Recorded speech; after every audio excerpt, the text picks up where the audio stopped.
هغې کې لیکلي چې یا درې کا او یا درنې کا الا لوګان دي دا څوک سپینولی شي وې زه ولا سره د وردی پخوم باوردي پې خورم په یو بادام او دوه بادام زموږ طالبان ګزاره کولی شي زه په دارالعلوم نعمانیه کې مخکې د دې وړو کتابونو مدرس وم هر طالب له دوه ډوډۍ مقرر وي اوس خو غټه ډوډۍ وي هغه درمیانه روټۍ وي دوه روټۍ او ترکاري مقرر وه هر طالب له هلکه دوه خو ډېر شی دی مونږ خو نیمه نشو خوړی چټ راوړېږه طالبانو محتمم صاحب له درخواست راوړې زه یې وغوښتم ما ته ورته راشي طالبانو درخواست لیکلی دی چې هغه درخواست مې وکړه هغې کې څه لیکلي وو هغې کې لیکلي وو چې یا درې کا او یا درنې کا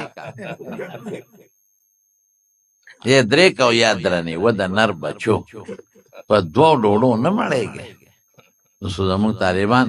بې ادبي دی معافي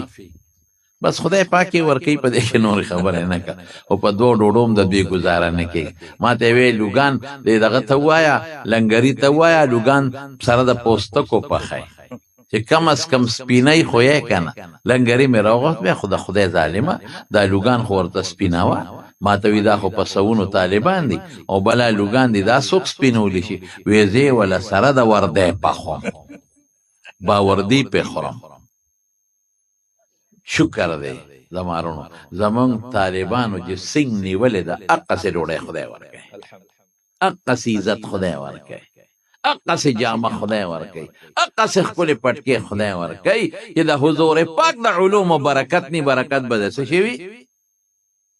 نو په یو بادام دو بادام وایي ما ګزاره کړې په دمشق کې یو مولانا صاحب نه د حدیث وی دا وایي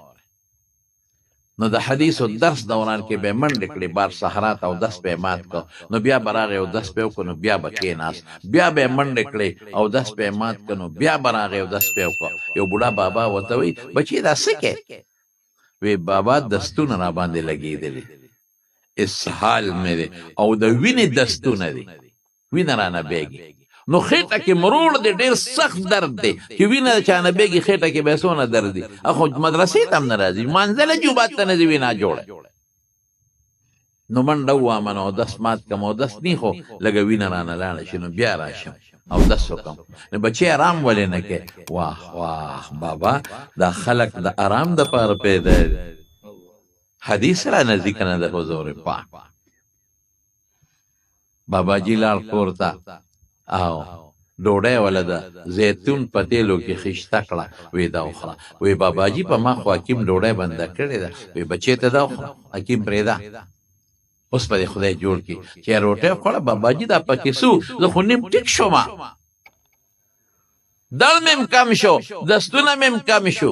باباجي کور ته لاړ یو پیاله ولا بله د روټۍ راوړه خیشته کړې وه د زیتون په تیلو کې ښه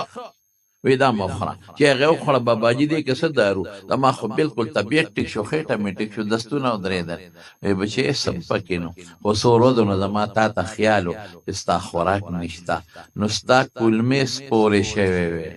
او کولمې دې تشې وې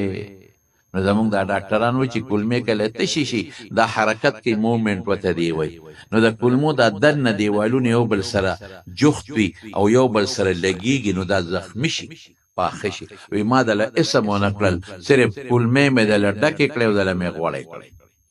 په داسې طریقې حدیث د پیغمبر زده کړی